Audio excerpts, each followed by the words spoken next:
UDF മന്ത്രിമാർക്ക് 20 കോടി രൂപയുടെ കോഴ കൊടുത്തുവെന്ന ആക്ഷേപം ബിജു രമേശ് ആവർത്തിച്ചു. ഇക്കാര്യം കേന്ദ്ര ഏജൻസി അന്വേഷിച്ചാലേ പുറത്തുവരൂ. അപ്പോൾ അവിടുത്തെ ചർച്ചയിൽ 20 കോടി രൂപ വന്നിട്ടുണ്ടെങ്കിൽ ഈ 20 കോടി രൂപ ആർക്ക് എങ്ങനെ കൊടുത്തു, എന്ത് ചെലവാക്കി, എങ്ങനെ പോയി എന്നറിയാൻ കേരളത്തിലെ ജനങ്ങൾക്ക് അവകാശമില്ലേ?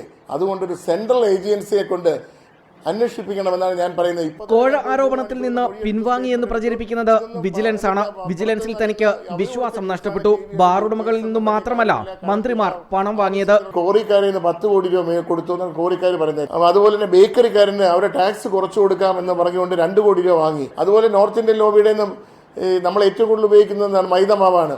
മൈദമാവിന് 0% ടാക്സ് ആക്കി കൊടുത്തു. കെ മാണി അനധികൃതമായി സമ്പാദിച്ച സ്വത്തുവകകൾ എന്തൊക്കെയാണെന്ന് തനിക്കറിയാമെന്നും ബിജു രമേശ് പറഞ്ഞു. തന്നെ നശിപ്പിക്കാൻ ശ്രമിച്ചാൽ മാണിയുടെ എല്ലാം തകർക്കുമെന്നും ബിജു രമേശ് തിരിച്ചടിച്ചു. ഈ ഭീഷണി ഒന്നും കണ്ടൊന്നും ഞാൻ പേടിച്ചോടില്ല. ആ ഭീഷണി മാണിസാറ് എന്നെക്കാൾ വലിയ ബിസിനസ് ചെയ്യണ മാണിസാറാണ്.